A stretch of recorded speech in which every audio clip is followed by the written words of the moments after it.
Olá, pessoal. Bom dia.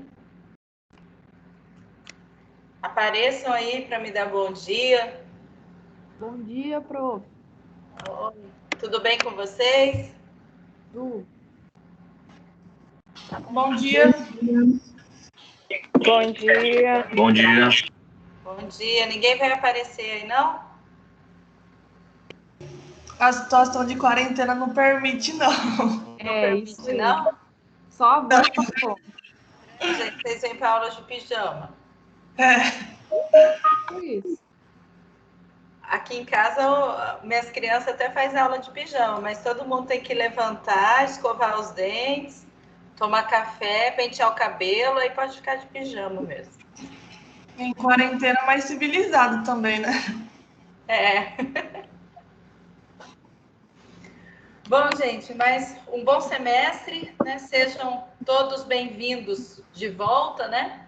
Pessoal do 10º semestre, nós já trabalhamos, acho que no 7º, se eu não me engano, 6º, eu tenho certeza que nós trabalhamos juntos, direitos reais, se eu não me engano, tributário também, tributário nós não trabalhamos, só direitos reais e títulos de créditos, né?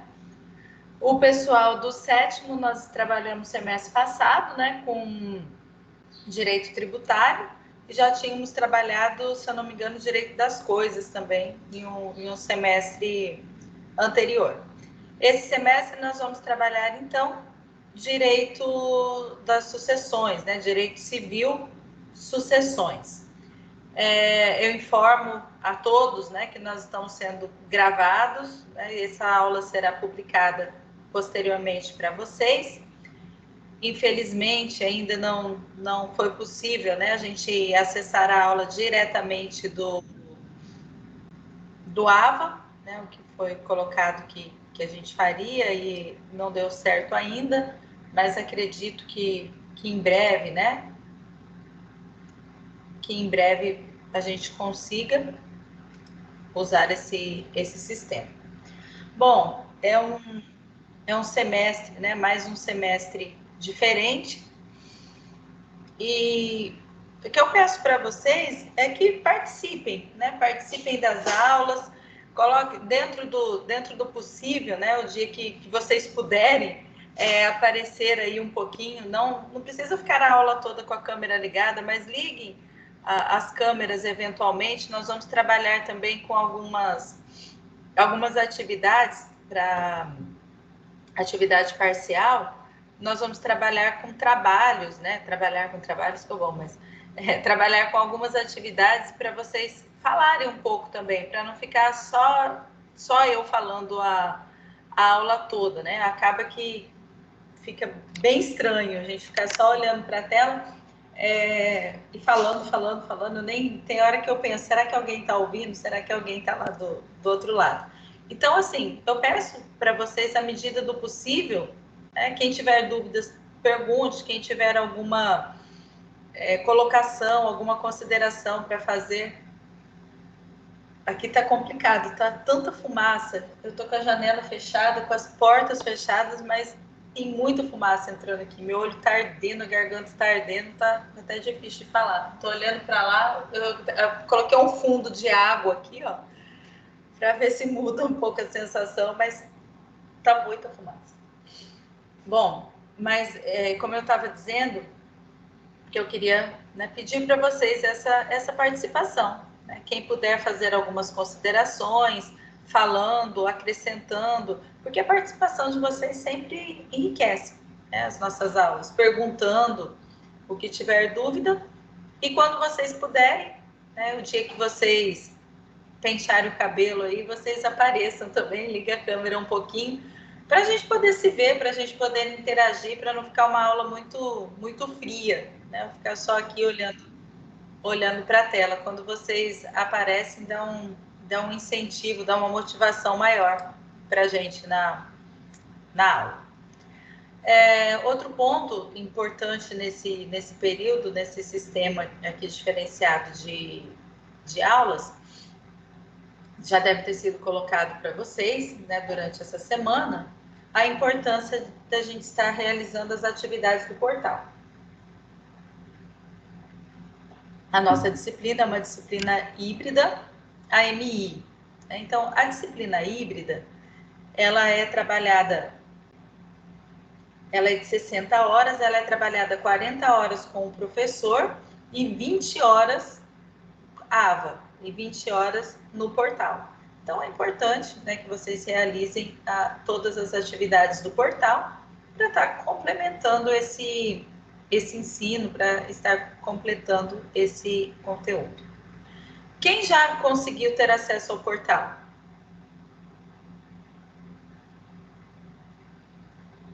Eu entrei agora, parece que agora ele abriu, agora de manhã. Eu não. Mas Não, eu não estou conseguindo ter acesso. a Vitória não, Sulimara conseguiu, Jéssica? Não consegui entrar, professora. Mais alguém conseguiu, gente? Hoje eu não entrei, mas ontem eu consegui. Ah, que bom. Eu vou entrar agora para ver. Então, para mim, essa disciplina ela apareceu na terça-feira. Tem disciplina que ainda não apareceu para mim. Tem 2 disciplinas que eu vou trabalhar que ainda não apareceu, mas essa ela já, para mim, ela já aparece desde terça-feira. Então é importante, gente, que vocês, né, tenham acesso. Diz que a semana que vem já vai estar funcionando o link do portal. Quando estiver funcionando, a gente não vai ter mais essa possibilidade de enviar os links das aulas para vocês, né? Que o objetivo da faculdade é esse, que todo mundo entre no AVA e faça a aula dentro do AVA, e ela vai ficar só gravada dentro do AVA também. Então, quem não estiver com acesso, não vai conseguir não vai conseguir assistir às aulas, né? Não vai participar e nem assistir depois as gravações. Então, vamos, né, cuidar, encher o saco lá do Júnior, de quem for, para aparecer. É claro que não é culpa dele, mas é ele quem pode nos ajudar, né? Para que isso passe a funcionar o quanto antes. Um ponto que preocupou o semestre passado, não só a mim, né, mas todos os professores, foi a questão do não acesso, né, da falta de acesso ao AVA, o desafio nota máxima, a realização das atividades transversais. Isso resultou nas notas ruins de muitas pessoas que, embora tivessem participado das aulas, ou alguns nem participaram, mas fizeram as atividades oficiais e obtiveram boas notas nas atividades oficiais, mas não conseguiram, posteriormente, realizar as atividades do portal.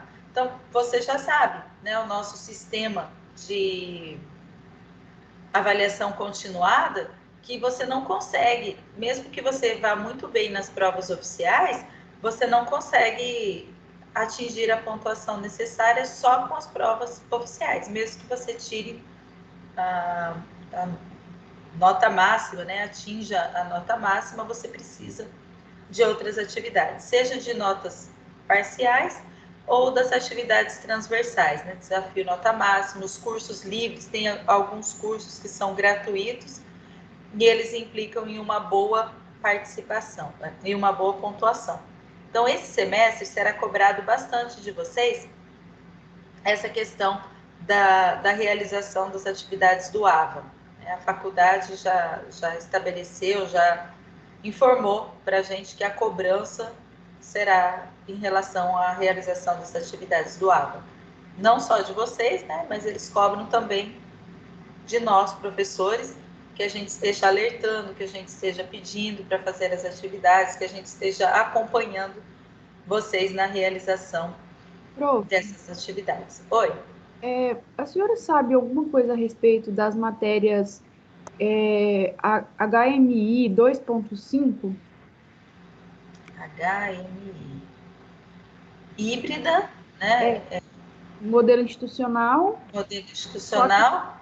Só que ela é 2.5. A gente entra, não tem livro, só tem vídeo e aqueles slides, né?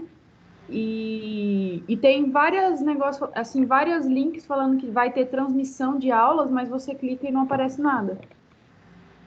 E são disciplinas que não tem professor. Não, são disciplinas que não tem professor, que seria DI, né? DI.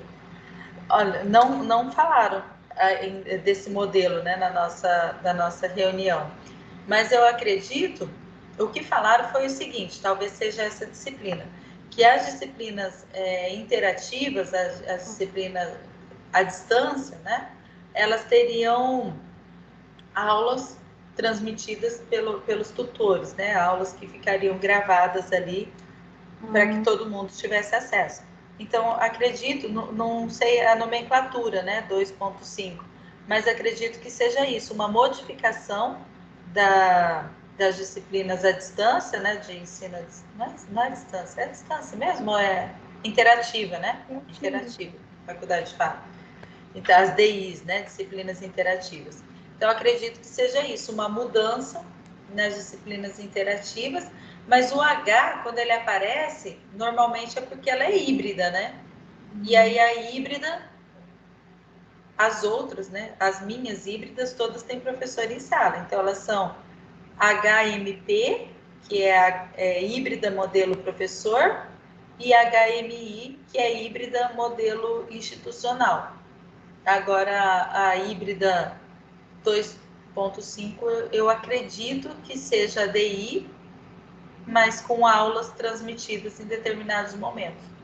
Porque o que a faculdade colocou para a gente nas reuniões é que tentaria tirar ao máximo essa questão do ensino à distância, né, das disciplinas interativas, que havia uma grande rejeição dos alunos, né, como um todo. Então, que a intenção era diminuir, né, no país todo essas aulas. Então, que vocês tivessem aulas presenciais e as que fossem à distância, que tivesse também algum contato, alguma explicação, vídeos, né? Agora, se tiver aula ao vivo, melhor ainda, né? Eu não sei se, eu acredito, não sei se vai ser possível a participação, né? Como nós estamos fazendo aqui. Mas se falar que vai ser ao vivo, legal. Eu acredito que seja isso.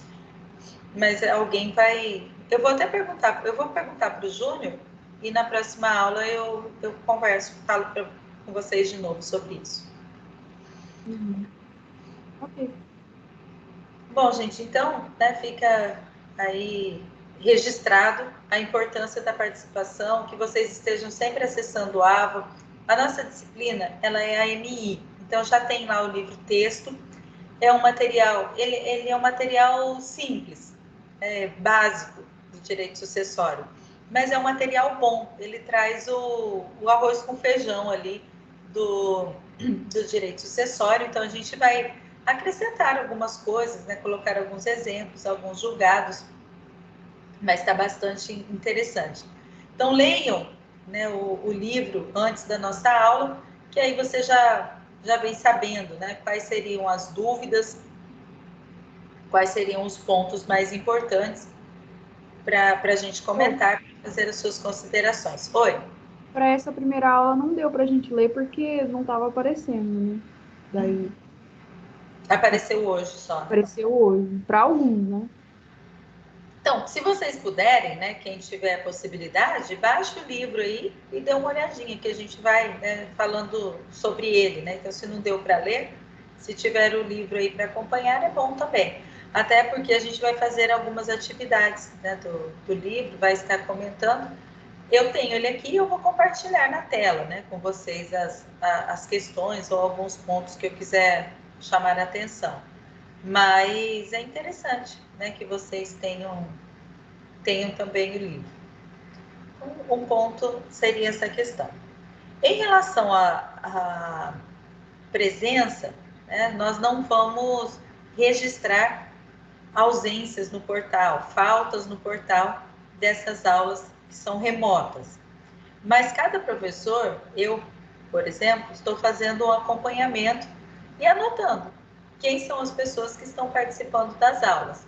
Muitos a gente já lembra, né? A gente vê aqui escrito, as pessoas normalmente que falam mais, que participam das aulas, a gente grava mais fácil. Mas conforme vai entrando aqui, a gente vai olhando também. Mas o que eu faço, né, para não cometer injustiças? No final da aula, a gente anota, então, quem são as pessoas que estiveram presentes nessa aula. Vou lançar falta? Não vou lançar falta para os outros. Para que eu anoto, então?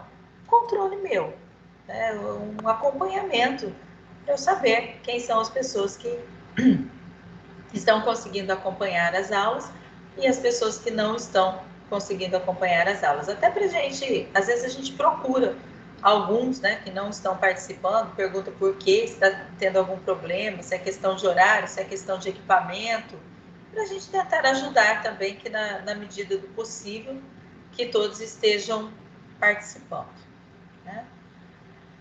Bom, eu acredito que todos aqui me conheçam, né? Mas se tiver, eu estou olhando aqui os nomes, né? Acho que não vi ninguém novo aqui, que a gente ainda não tenha trabalhado, mas se tiver alguém, né? Meu nome é Cristiane Bossoni, eu estou na instituição já há alguns anos, né? Trabalhando com direito tributário, direito empresarial e também direito civil. Esse semestre, então, nós vamos trabalhar sucessões. Nós temos o livro, né, respectivo para isso.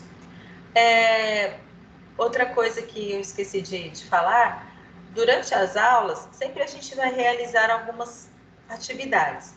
Então, é uma forma também de bonificar, de privilegiar, né, aqueles que estão aqui, que estão participando, que estão sempre com a gente.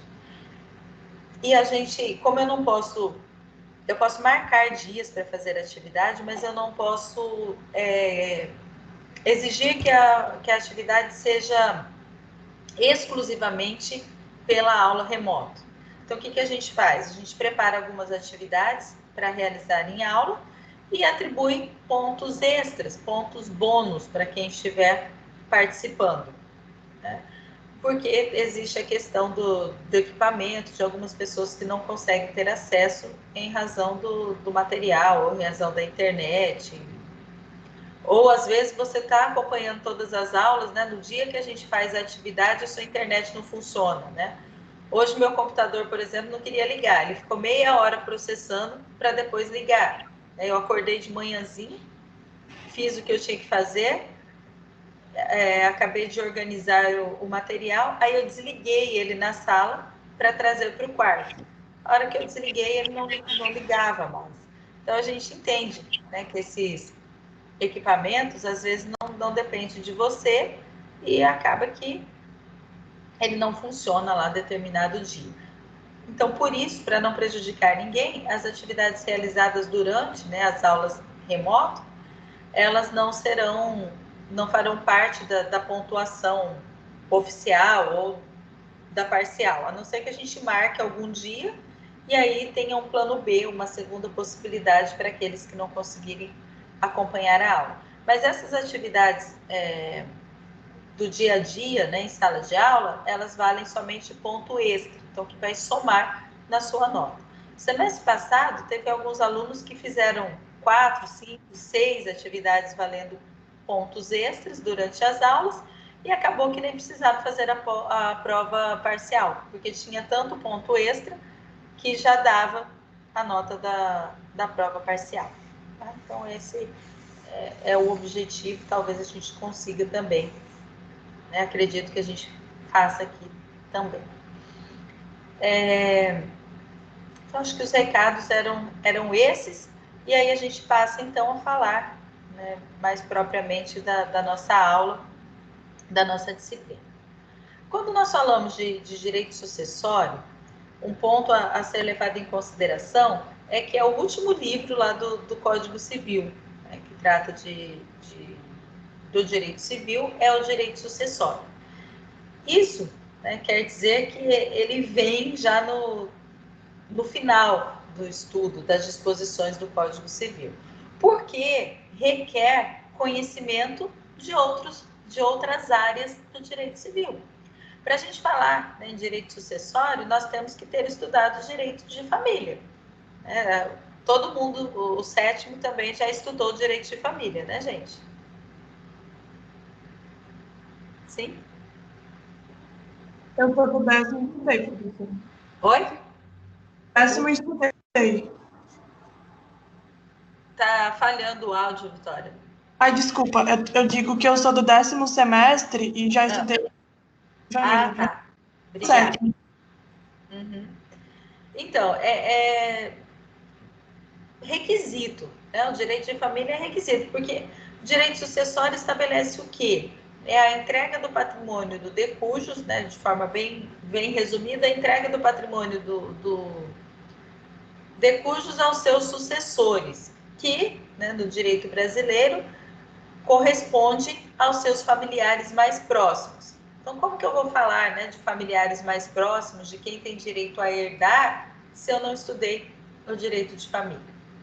Depois nós estudamos também a sucessão dos bens. Então, quando a gente fala em bens, nós temos que ter estudado já direitos reais. E aqui, acho que das coisas, vocês estudaram, né? O pessoal do 10º estudou comigo essa parte de direitos reais. Então, a gente tem que entender a questão dos direitos reais. Depois tem a questão da personalidade também, que a gente estuda lá no início, né, do direito civil.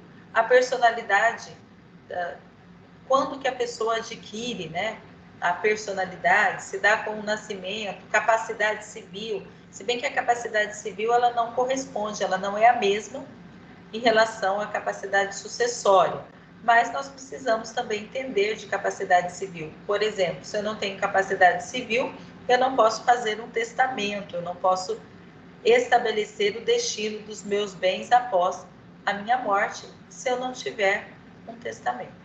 Então, o direito sucessório, né, tem como pré-requisito o estudo de todos esses outros ramos do direito civil. Nós vamos falar também de obrigações, né? Vocês já estudaram as obrigações, nós vamos falar um pouquinho também de direito das obrigações. Então, resumindo assim, em poucas palavras, né, o que seria o direito sucessório. O direito sucessório, ele é o ramo do direito, é a área do direito civil que disciplina a transmissão do patrimônio do de cujos aos seus familiares, aos seus sucessores, que acaba correspondendo com seus familiares. Então, nós temos todo um conceito de laços afetivos, de que a pessoa trabalha uma vida toda pensando em deixar algo para os seus descendentes, pensando em deixar algo para os seus filhos. E o Estado também entende que se os pais, por exemplo, ou até um filho, prestou auxílio material para os seus familiares durante toda a vida, nada mais justo que esse auxílio material ele tenha continuidade mesmo após a morte, se o de cujo, se o morto deixou patrimônio. Isso é primordial aqui, é o fundamento do direito sucessório. Por que existe, né, direito sucessório? Existe porque o Estado quer garantir que os familiares da pessoa que morreu deixando patrimônio fiquem com os seus bens. Isso não existe em todos os países. Existem países que a legislação estabelece que, morrendo a pessoa, o patrimônio vai ficar para o Estado, ou somente uma pequena parte fique para os familiares. Mas, na maioria dos países, nós temos essas regras de direito sucessório que estabelece que, morrendo uma pessoa, os seus bens serão transmitidos para os seus familiares. E de que forma, né, esses bens serão transmitidos? Então, nós vamos estudar aqui no direito sucessório quem são as pessoas que têm capacidade, que podem herdar, que podem ser herdeiros. Nós vamos estudar como se dá essa transmissão, se ela vai ocorrer em razão da lei, em razão de testamento, o que é obrigatório, né, quando a gente fala da legítima. Uma pessoa pode, em vida eu posso dispor de todo o meu patrimônio. Então, vamos supor que eu tenha lá um patrimônio de milhões de reais. Eu tenho casas, eu tenho fazendas, eu tenho automóveis, eu tenho direito sobre uma determinada marca, né? Eu tenho direito sobre o rendimento, os lucros de uma determinada empresa, e em vida, se eu quiser vender tudo, eu posso. Né? Nada me impede que eu me desfaça de todos os meus bens. seja por via onerosa, seja por via gratuita. Agora, depois de morto, claro, depois que a pessoa morreu, ela não pode mais se desfazer de nada. Mas em vida, eu não posso estabelecer a total disponibilidade dos meus bens após minha morte. Então, eu tenho que respeitar algumas regras de direito sucessório, como, por exemplo, a legítima. O que é a legítima? Eu estou falando de forma bem simples, tá, gente? Fazendo uma introdução e depois nós vamos pegar o Código Civil e mostrar os termos da lei e falar de forma mais técnica, tudo isso que eu estou falando agora, tá? Então, agora eu estou fazendo só uma introdução para dizer para vocês o que nós vamos estudar sobre direito sucessório durante esse semestre. Eu disse para vocês, em vida, eu posso dispor de todo o meu patrimônio. Mas eu não posso estabelecer a total disposição de todo o meu patrimônio após minha morte. Em vida ainda, né? Estabelecer que após minha morte, todo o meu patrimônio será doado para uma entidade que cuida de animais, por exemplo. Eu não posso fazer isso, a não ser que eu não tenha nenhum herdeiro obrigatório, nenhum herdeiro que faça parte da legítima. Ou seja, se eu não tiver ascendentes vivos, nem descendentes, nem cônjuges, aí eu posso fazer um testamento dizendo que todo o meu patrimônio, após minha morte, será doado para determinada instituição de caridade. Se eu tiver pais vivos, né, avós, pais, avós, filhos ou cônjuge vivo, eu não posso dispor de todo o meu patrimônio, porque a lei estabelece que 50% do patrimônio é reservado para os herdeiros obrigatórios. Então, existe essa limitação da lei, limitação legal. Se alguém quer morrer e não deixar nada, né, para os filhos ou para os pais ou para o cônjuge, deve vender tudo que tem antes de morrer, ou doar tudo que tem antes de morrer. Se bem que as doações, elas podem até serem revogadas quando se considera fraude à legítima. Então, fraude à transmissão dos bens. Mas em vida, alguém pode sim dispor de todo o seu patrimônio. Depois que morreu, a pessoa não pode fazer mais nada, mas ainda em vida ela pode estabelecer o que ela quer que seja feito com os seus bens após sua morte. Se bem que a lei pressupõe, o legislador pressupõe, que as pessoas desejam deixar o patrimônio com os seus familiares, com as pessoas que lhes são mais próximas, que lhes são mais caras, né, diz a lei, que lhes são mais preciosas. Então, a presunção do legislador é que as pessoas queiram, que as pessoas tenham essa intenção de deixar os seus bens com os familiares após a morte, certo? Então, é disso que nós vamos estar tratando durante todo esse semestre. Então, nós vamos falar, primeiramente, do histórico, né, de onde vem o direito sucessório, quais são os seus princípios, quais são os seus fundamentos existenciais, a sua razão de ser, e depois a gente passa a estudar, a tratar alguns artigos específicos do Código Civil que falam sobre o direito sucessório. E aí, à medida que a gente for tratando dessas... Nossa, o sol tá pegando bem no meu olho aqui. À medida que a gente for tratando desses assuntos, eu vou disponibilizando aqui os artigos respectivos do Código Civil, conforme, né, a gente for estudando. A gente vai estudando e já vai disponibilizando o artigo aqui do Código Civil. Eu já vou abrir aqui.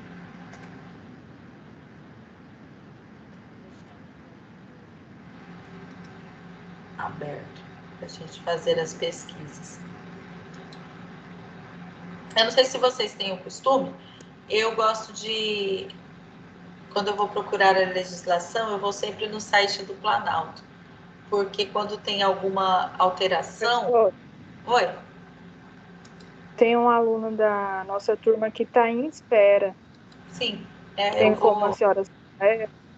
Sim, eu vou, conforme vai chamando aqui, eu vou aceitando. Já aceitei, já. Então, aí, conforme a gente vai estudando, a gente vai disponibilizando o artigo correspondente. É interessante aqui o site do Planalto, porque ele está sempre atualizado, né? Então, qualquer alteração que tenha na lei é atualizada imediatamente aqui no site, tá? Gente, só vou aqui desligar o ar, mudar aqui a cortina que tá batendo sol no meu olho, só um pouquinho.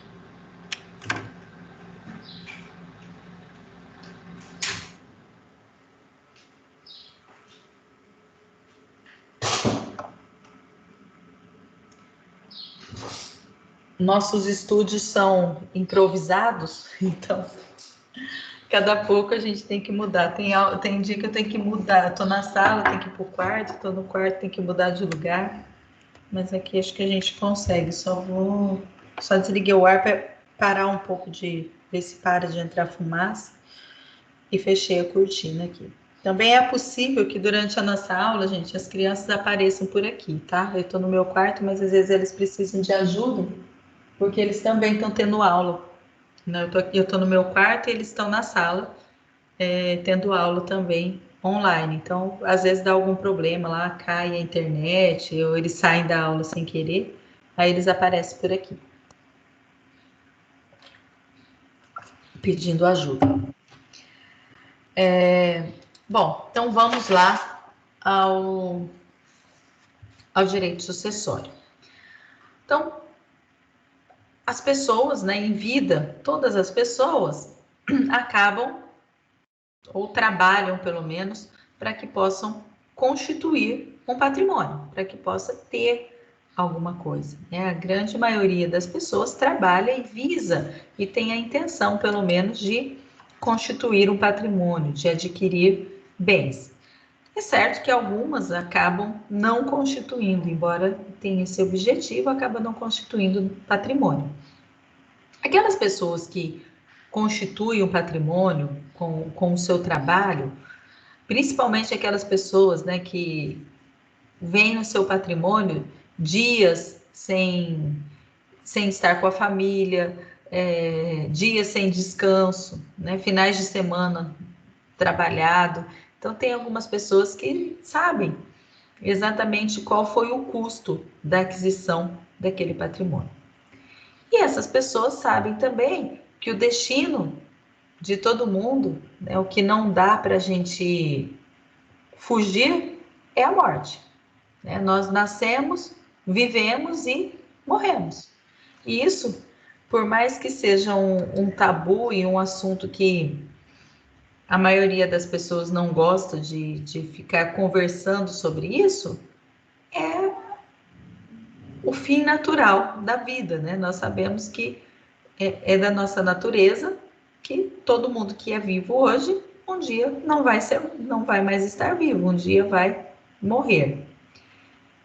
E quando essas pessoas morrem, né, e quando nós também chegarmos ao nosso momento e morrermos também, nós vamos deixar algumas coisas, né? Algumas coisas que são muito importantes e muito valiosas para nós, que tem sentido afetivo. Para as outras pessoas que ficarem, talvez não tenha valor nenhum, se não tiver valor econômico, né? Então, eu tenho um quadro na minha sala que eu dou muito valor, não deixo ninguém pôr a mão e não quer. O dia que eu morrer, alguém vai lá, pega esse quadro e põe no lixo, porque não gostou da pintura, não é um quadro valioso. Para mim, né, tinha importância. Ou então eu tenho, sei lá, fotografias, objetos que eu tenho até amor por esses bens. Quando eu morrer, alguém pode simplesmente pegar e jogar fora, porque não gostou, achou feio, achou cafona, achou. Então, quando o titular do patrimônio morre, esses bens devem ser destinados a alguém. O que não tem valor econômico, né, não será inventariado, será ali destinado por algumas pessoas da família mais próximas, né? E o que tem valor, a lei disciplina, como deve ser valor econômico, né? O que tem valor econômico, a lei disciplina, a lei estabelece como vai ficar essa distribuição. Então, a lei se encarrega de estabelecer o destino do patrimônio das pessoas após sua morte. Então, tudo que a pessoa deixou, né, vai ficar para alguém. E a legislação estabelece para quem, como será feita a distribuição desses bens. Bom, quando a gente fala da evolução histórica do direito sucessório, a gente lembra lá, nós estudamos, né, em direito empresarial, que a origem do comércio se dá com o escambo, se dá com a troca. E a partir da prática do escambo, as pessoas começam a acumular bens. As pessoas passam, porque até então, antes do escambo, as pessoas produziam o que era necessário para a sua sobrevivência, ou o que era seu objeto de desejo. Então, se eu queria um casaco de pele, eu ia lá, matava um animal e confeccionava um casaco de pele. Se eu queria um sapato, eu tinha que providenciar o material necessário e confeccionar. Quando surge a prática do escambo, que é a troca, as pessoas percebem que elas podem acumular bens, que elas podem guardar, podem plantar um pouco mais para trocar, podem confeccionar mais vestimentas para trocar. E surge a ideia de patrimônio, de capital, né, de guardar. E fala-se daí, passa-se a falar também do bem de família, dos bens que garantem o sustento e o conforto material da família. Se nós formos lá na antiguidade, né, nas leis de Manu, era estabelecido que o herdeiro era o filho mais velho. Então, o filho mais velho deveria herdar todo o bem da família. Mas esse herdeiro, ele ficava encarregado de fazer as oferendas sobre o túmulo do morto, sobre o túmulo do decujus. Por quê? Porque essa questão de oferenda era vinculada à religiosidade.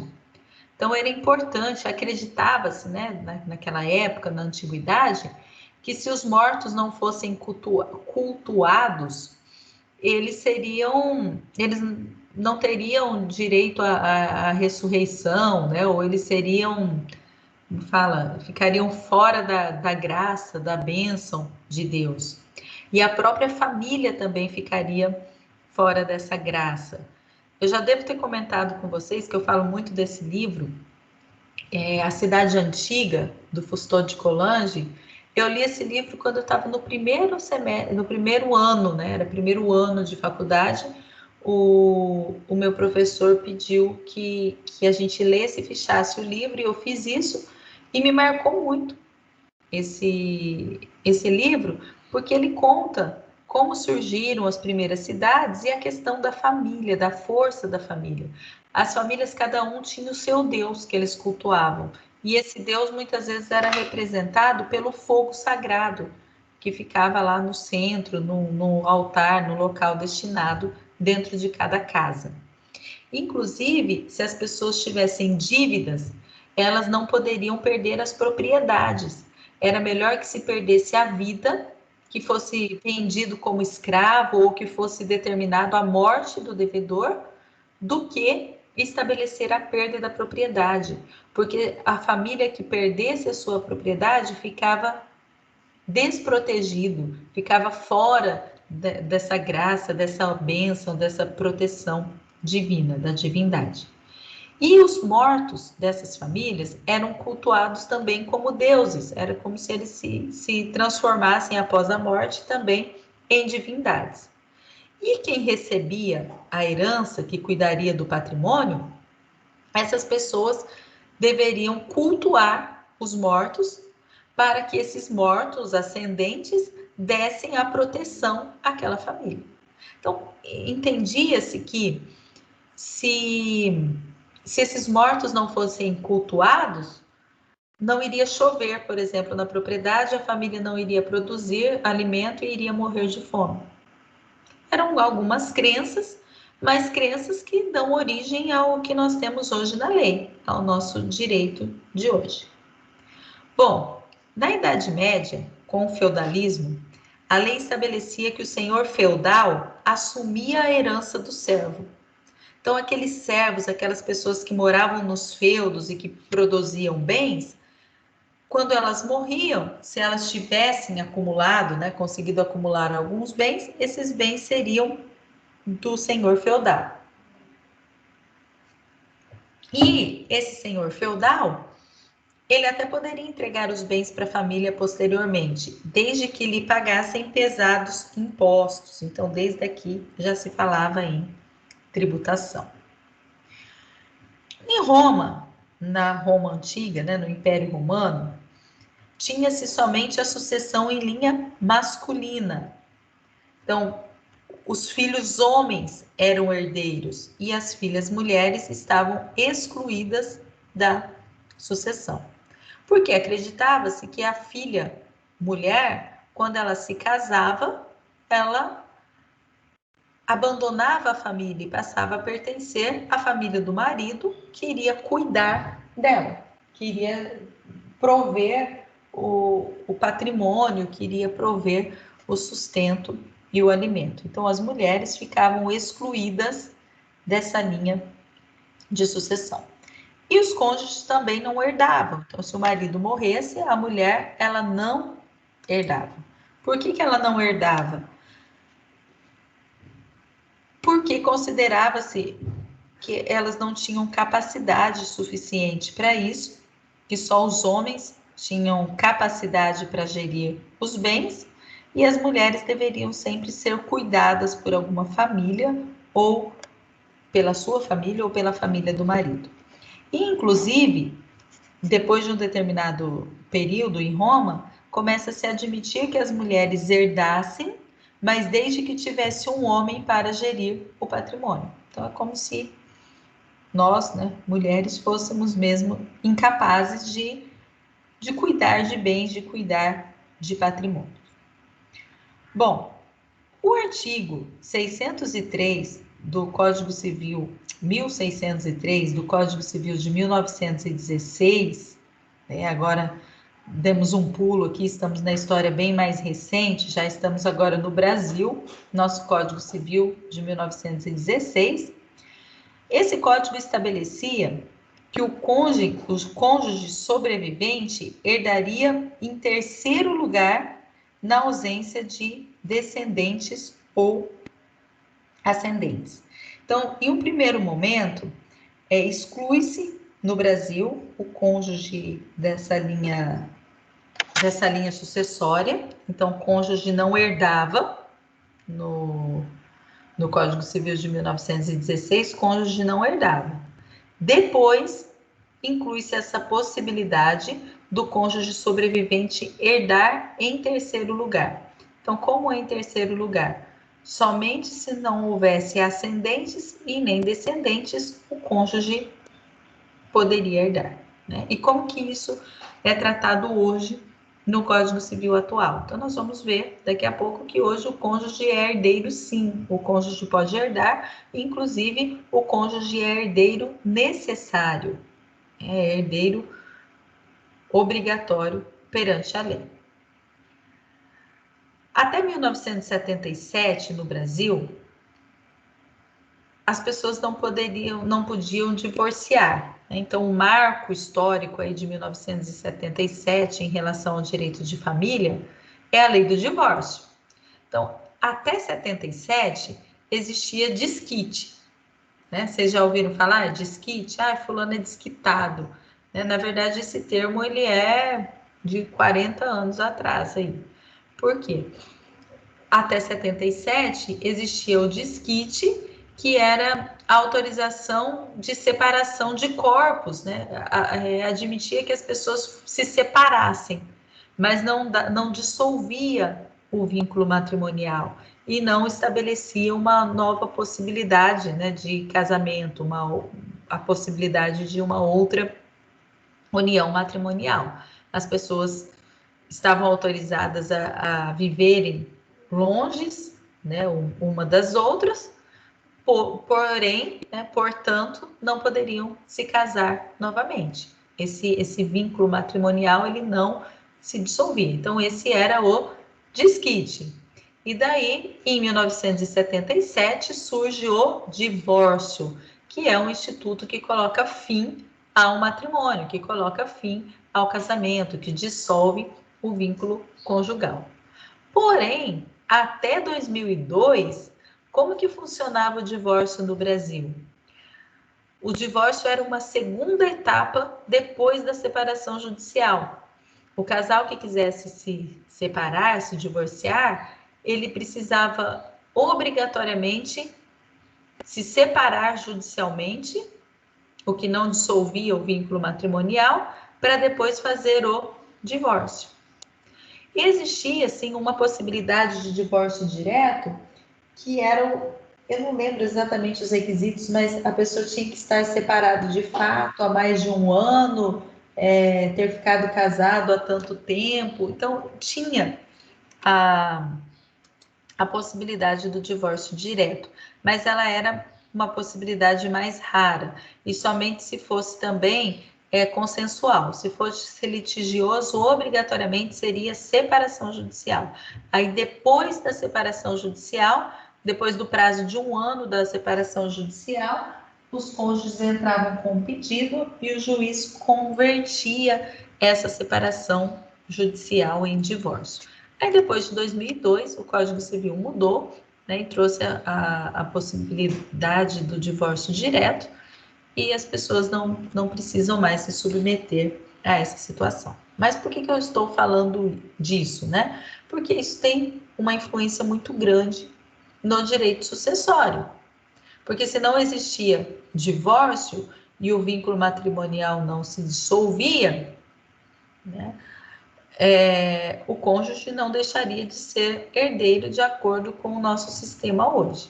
Mas aí, lembrando que na época o cônjuge só herdaria na ausência de descendentes ou ascendentes.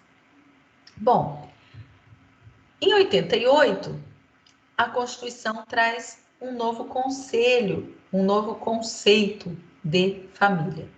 Porque, em razão da impossibilidade de divórcio, antes de 77, surgiu, né, na sociedade brasileira o instituto ou a questão, a nomenclatura de filhos ilegítimos. Então, falava-se, né, antes da possibilidade de divórcio, a pessoa casava, aí ela se desquitava e tinha outros filhos. Esses outros filhos eram considerados como advindos fora do casamento e eram chamados de filhos ilegítimos. Então, existiam os filhos legítimos, que eram aquele que os cônjuges tinham dentro da constância do casamento, e os filhos ilegítimos, que eram aqueles advindos de outros relacionamentos fora do matrimônio, fora da relação conjugal. E então, esses filhos ilegítimos, eles não herdavam. Eles não eram, né, reconhecidos como legítimos no direito civil e eles não herdavam. Até que a lei vai se modificando e esses filhos passam a ser também herdeiros. Bom, a Constituição de 1988 traz, no artigo 227, a proteção da criança e do adolescente. Então, traz vários institutos, né? Dá para a gente colocar aqui também a Constituição de proteção da criança e do adolescente. E um deles é a questão da vedação do diferenciamento, da distinção entre filhos havidos fora do casamento ou no casamento. Então, de acordo com a Constituição, parágrafo 6º, deixa eu só confirmar aqui. O parágrafo 6º do artigo 227 da Constituição, ele diz que não há diferença entre filhos havidos fora do casamento ou filhos adotivos, todos são filhos. Filho é filho, não tem essa diferença. Deixa eu só pegar o artigo aqui.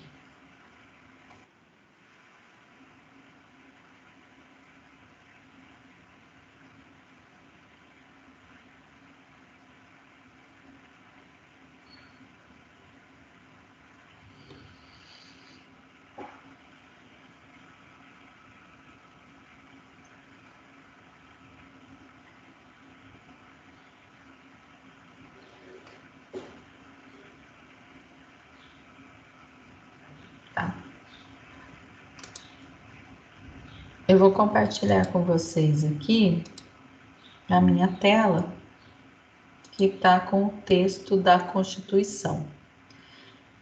Então, olha lá, o artigo 226 da Constituição trata da família.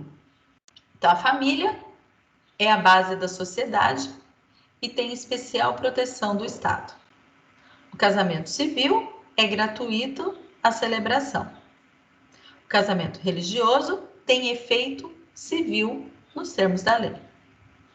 Para efeitos da proteção do Estado, é reconhecida a união estável entre homem e mulher como entidade familiar, devendo a família facilitar a sua conversão em casamento.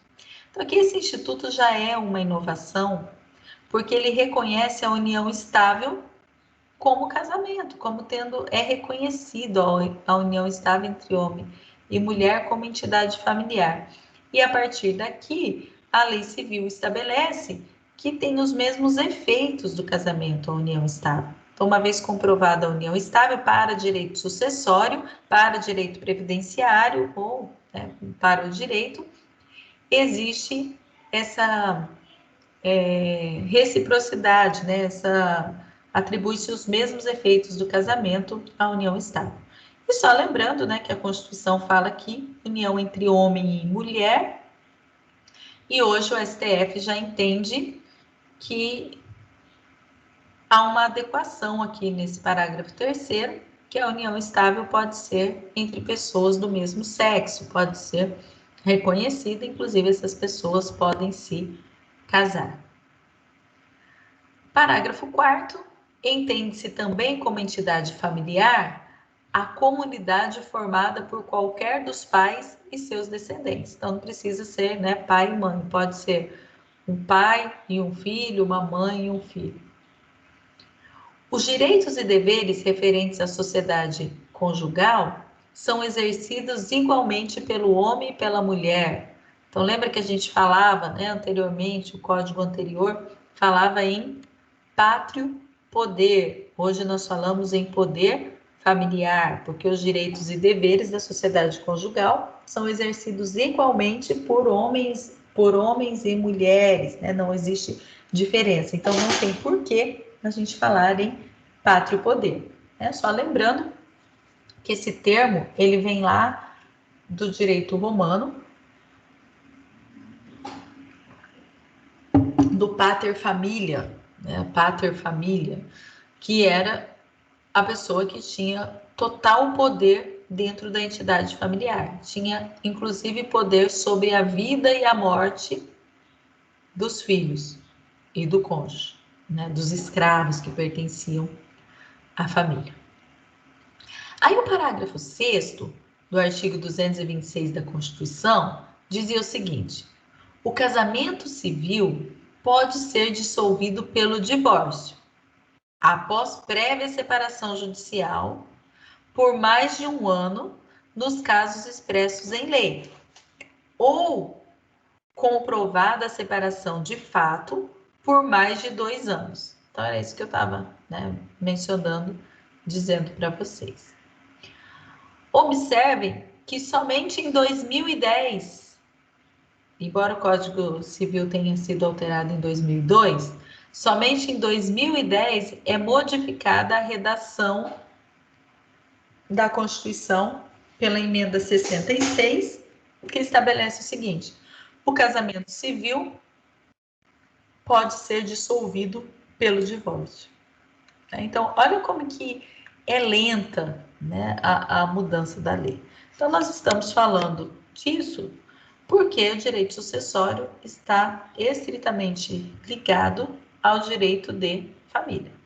Então, se o casamento civil, né, ele pode ser dissolvido pelo divórcio, não existe mais essa questão de filhos ilegítimos, né? A Constituição não permite mais essa situação.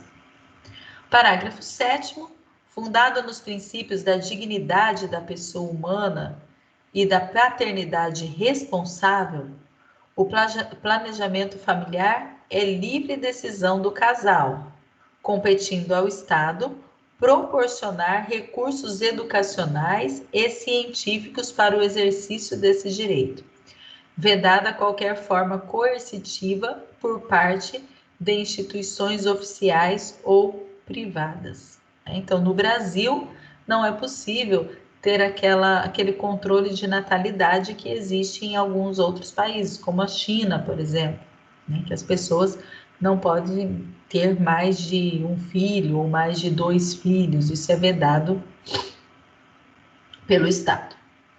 E o parágrafo 8º diz que o Estado assegurará a assistência à família na pessoa de cada um dos que a integram, criando mecanismo para coibir violência no âmbito de suas relações. Então, a família está aqui disciplinada na Constituição familiar. Depois, o artigo 227 fala dos deveres da família. É dever da família, da sociedade, do Estado assegurar à criança e ao adolescente e ao jovem com absoluta prioridade o direito à vida, à saúde, à alimentação, à educação, ao lazer, à profissionalização, à cultura, à dignidade, ao respeito, à liberdade, à convivência familiar e comunitária, além de colocá-la a salvo de toda forma de negligência, discriminação, exploração, violência, crueldade e opressão. Bom, se a família, né, tem o dever, assim como o Estado, então é dever da família, da sociedade e do Estado. Se a família não dispor, se a família não prover todos esses deveres, todos esses direitos, né, da criança e do adolescente, quem vai ter que atuar no lugar da família é o Estado. Então, as regras de direito sucessório servem para estabelecer que os bens dos ascendentes devem ficar para os descendentes, para assegurar ao jovem e o adolescente, né, ou o adulto, essa dignidade da pessoa humana, esse direito à vida, à saúde, à alimentação. Então, uma das razões de ser, né, do direito sucessório é que o Estado garantindo que o patrimônio dos pais fique para os filhos, ou que o patrimônio do decujus fique na própria família, o Estado vai estar diminuindo a sua responsabilidade, né? Ou pelo menos diminuindo o seu ônus, porque se alguém está fazendo, se alguém está cuidando daquela criança, daquele adolescente, não vai sobrar para o Estado. E depois tem também a questão, né, sentimental, afetiva, que acredita-se, pressupõe-se que os pais trabalham para deixar algo para os filhos, que seja a vontade dos pais que os filhos herdem o seu patrimônio. Então, por isso é importante a gente falar do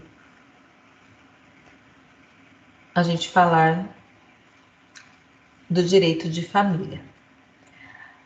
Depois, ainda aqui no artigo 227, o parágrafo 3º aqui, ó, traz proteção à família.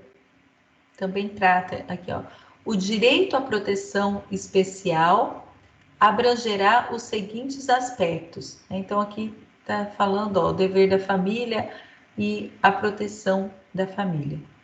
Garantia de direitos previdenciários e trabalhistas, garantia de acesso do trabalhador, adolescente e jovem à escola, garantia de pleno e formal conhecimento da atribuição de ato infracional, igualdade na relação processual e defesa técnica por profissional habilitado, segundo dispuser a legislação tutelar específica.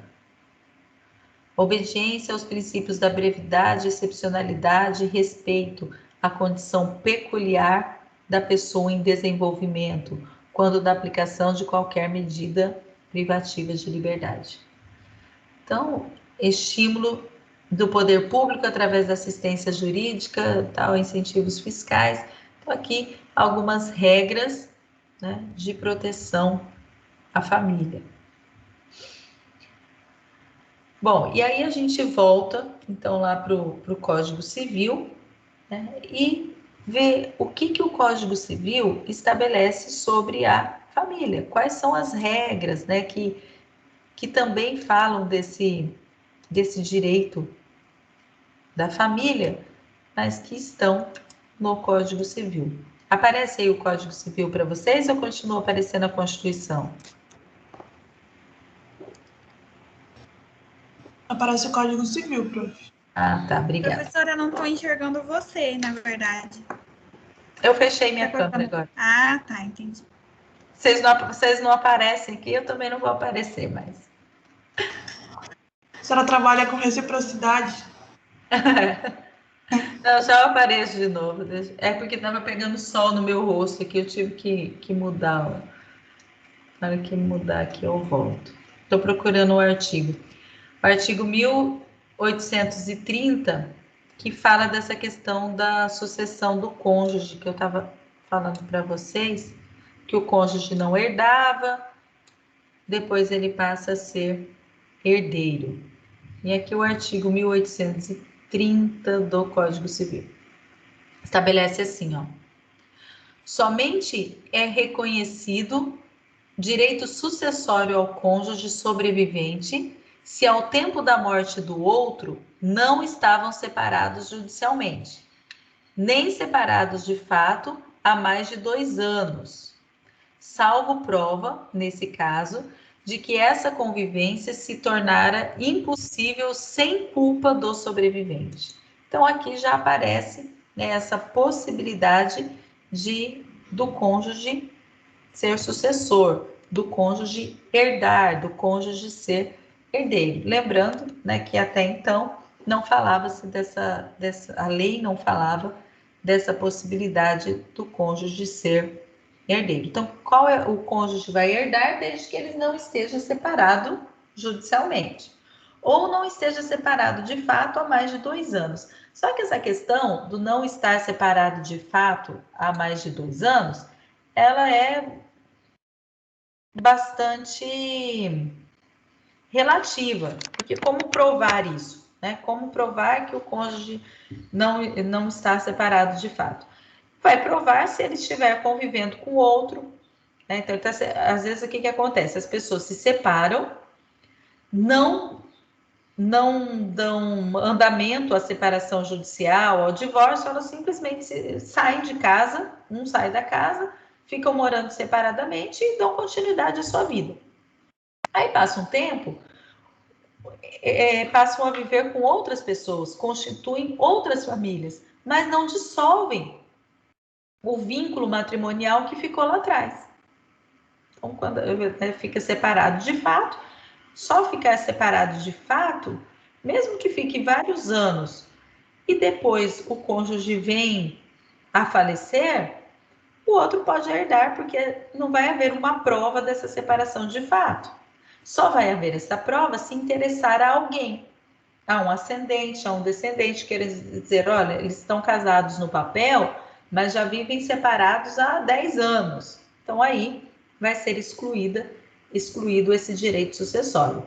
Ou, né, se o cônjuge que veio a morrer já estava vivendo na companhia de outra pessoa. Então, ocorreu a separação de fato, cada um ficou vivendo lá para o seu lado, mas um dos cônjuges passou a conviver com outra pessoa. E aí, como ela convive com outra pessoa, essa outra pessoa vai querer os direitos sucessórios, vai querer... Por quê, gente? Porque quem tem união estável vai herdar da mesma forma que o cônjuge. Embora isso seja polêmico aqui na jurisprudência. Tem algumas situações, isso a gente vai estudar mais para frente, que fala que o companheiro não tem os mesmos direitos do cônjuge, porque aqui fala somente cônjuge. Mas aí nós temos a legislação que estabelece a equiparação do cônjuge. Nós lemos agora na Constituição, lá no artigo 226, que estabelece que a união estável tem os mesmos efeitos do casamento. Então, se tem os mesmos efeitos, eu entendo que o cônjuge tem os mesmos direitos. Agora, se não houve uma separação anterior, um rompimento do vínculo matrimonial anterior, então toda essa prova vai ter que ser feita pós-morte. Esse companheiro vai ter que provar que, embora, né, o decujus está casado oficialmente com outra pessoa, esse vínculo de fato não existia mais e já existia uma união estável superveniente que ocorreu posteriormente. Bom, mas o que importa aqui é que o cônjuge ele foi incluído na relação dos herdeiros necessários. Então, quando a gente pega lá o artigo 1845, aqui, ó, são herdeiros necessários os descendentes, os ascendentes e o cônjuge. Então, observe que o cônjuge aparece agora como herdeiro necessário. O que é herdeiro necessário? Herdeiro necessário é aquela pessoa que tem o direito legal de ser herdeiro, que ninguém pode tirar dele, né? A não ser, claro, que haja uma questão de deserdação ou uma questão de... tem outro nome. Que a pessoa é excluída da herança, né?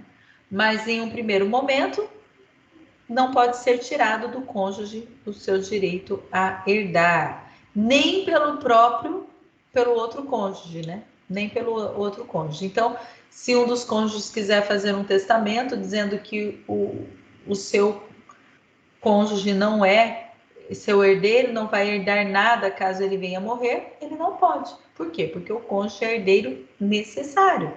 Ele concorre com os descendentes e os ascendentes. Então, a gente vai ver de qual forma, né? Mas o importante aqui é que o Código de 2002 incluiu o cônjuge como herdeiro necessário. Então, essa relação, né, entre os frutos do trabalho do decujus, entre os frutos de quem trabalhou uma vida inteira e a afetividade, são os dois princípios que vão embasar o direito sucessório no Brasil. Então, leva-se em consideração o quê? Patrimônio é fruto do trabalho e 2, laços afetivos entre o decujus e os seus familiares, acreditando-se que a pessoa trabalhou, a pessoa acumulou bens para deixar os seus queridos, para deixar os seus entes, né, os seus parentes queridos, bens, os bens juntados, né, deixar essas pessoas financeiramente bem, numa situação confortável. Então, tem muitas pessoas, principalmente pessoas mais idosas, né, que têm esse princípio, acho até que seria esse princípio, fazem questão de deixar alguma coisa, de eu acho interessante, a minha avó morreu tem 3 anos. Ela morreu com 91 anos. E a minha mãe sempre fala que ela sempre foi uma pessoa pobre, que estudou pouco, mas que tinha uma sabedoria muito grande. E ela sempre teve esse sentimento de querer deixar alguma coisa para os filhos. Então, uma das coisas que ela fez foi doar os bens, todos os bens em vida. E sabe o que ela falava? Não é para ninguém dar dinheiro para advogado, não. Advogado só rouba a gente. Então, eu já vou deixar tudo, vou doar tudo em vida para não ter que dar dinheiro para advogado. Era esse o entendimento dela. E ela fez. Tanto ela quis que ela acabou doando. Ela tinha 2 casas e ela doou, e 7 filhos, né? 2 casas e 7 filhos e 40 netos. Mas doou para os filhos esses bens, né? Para os filhos e para alguns netos, esses bens em vida, porque ela pensava assim, ela dizia, não vou deixar nada para depois. E ela tinha, eu lembro que quando eu fiz 15 anos, sei lá, ela fez um tapete de crochê para mim, imenso, que hoje está lá na minha sala. Ele tem que mais de 3 metros assim de extensão. Aí ela dizia assim, eu tenho tantas netas, eu já fiz para essa, para essa, para essa, que era assim, já que ela não tinha dinheiro, alguma coisa ela tinha que deixar. Né? Então, é muito forte esse sentimento nas pessoas de que o que eu vou deixar para os meus filhos, né, para os meus netos, o que eu vou deixar de mim. Então, tem essa questão afetiva no direito sucessório, que as pessoas querem deixar algo, querem ser lembradas, querem que, né, ou se sentem responsáveis também por esses filhos, por esses netos. Então, eu quero deixar essas pessoas bem, deixar bens para a pessoa ficar bem, né? Então, concluímos aqui essa primeira parte da nossa aula, falando desses 2 pilares do direito sucessório, que é bens são frutos do trabalho, né? Então, há uma relação entre esse patrimônio com o fruto do meu trabalho, então é meu direito, é o fruto do que eu produzi, com a afetividade que as pessoas têm pelos familiares, né? E a intenção de deixar algo para essas pessoas, certo? Professora, Oi? eu tenho uma dúvida aqui. No Sim. caso, assim, o casal, eles moram juntos ainda, não são divorciados, mas não tem uma convivência de casados, né? E uma dessas pessoas já tem um relacionamento já há muito tempo com outra pessoa. Como é que fica a situação de quando um deles morrer? Como é que fica? Tá, deixa eu ver se eu entendi. Então, A e B são casados, mas Ah, eles não têm mais uma convivência matrimonial, mas moram juntos. sim, E daí o B tem um relacionamento com o C, fora sim. do casamento. O C não tem direito, porque se A e B são casados e moram juntos, eles não desfizeram o vínculo matrimonial. Mesmo que eles não tenham relação, dormem em quartos separados, vamos dizer, mas moram juntos e são casados, não dissolve o vínculo matrimonial, porque você não consegue provar, mas não dormia no mesmo quarto, tá, mas morava na mesma casa, tinha uma convivência familiar. Aí tem um artigo no Código Civil que ele diz que é vedado, inclusive, fazer doação ou deixar testamentos para concubino. Então, quem que é o concubino? Né? É o relacionamento da outra pessoa que ainda é casado. Então, se eu sou casado com A, mas tenho um relacionamento com B, B é meu concubino. Enquanto eu estiver casado com A, B é concubino. E aí existe um artigo no Código Civil que veda essa que que eu deixe os bens para o meu concubino. Aí tem, mas não tem mais o relacionamento. Então coloque isso no papel. Não são mais casados, então se separem, né? Então coloque isso no papel, porque o fato de morar junto traz uma evidência de que eram casados, né?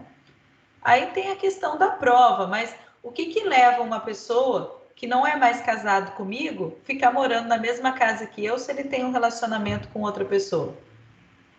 Né? E por quê? Porque o que o judiciário vê para reconhecer o direito do companheiro, por exemplo, é que, embora não exista casamento, tem o intuito de constituir família.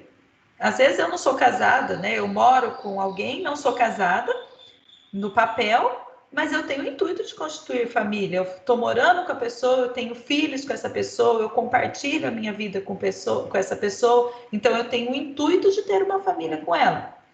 Agora, se eu sou casado com uma pessoa, moro na mesma casa que ela, embora eu não tenha vida matrimonial com ela, eu não tenho intenção de constituir um relacionamento familiar com outra pessoa. Se eu tiver, eu tenho que me desfazer desse vínculo. Então, eu entendo que essa segunda pessoa é vista como concubino, esse terceiro, né, que está fora do relacionamento, e aí não tem direito de herdar.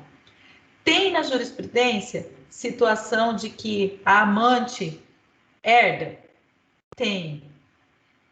Uma exceção de um caso assim, bem extremo, que a pessoa viveu anos e anos, tinha um casamento e viveu anos e anos com essa amante, mas é importante, porque quando saiu essa notícia, ficou noticiado, amante tem direito, e é até interessante que tinha morrido um tio meu na época, que tinha uma amante que todo mundo sabia, a gente começou a ficar com medo pela minha tia, né? Ela vai perder e tal. E daí eu fui estudar esse caso. E daí eu constatei que realmente teve uma decisão, mas que foi assim um caso isolado por questões peculiares daquele caso. Inclusive na decisão o STF fala que seria concedido como exceção, porque naquele caso tinha alguns requisitos diferentes. Então, como regra, não. Certo? Certo, obrigada. De nada. Gente, então nós vamos parar um pouquinho para fazer o nosso intervalo e voltamos às 9h45. Tá bom? Até já.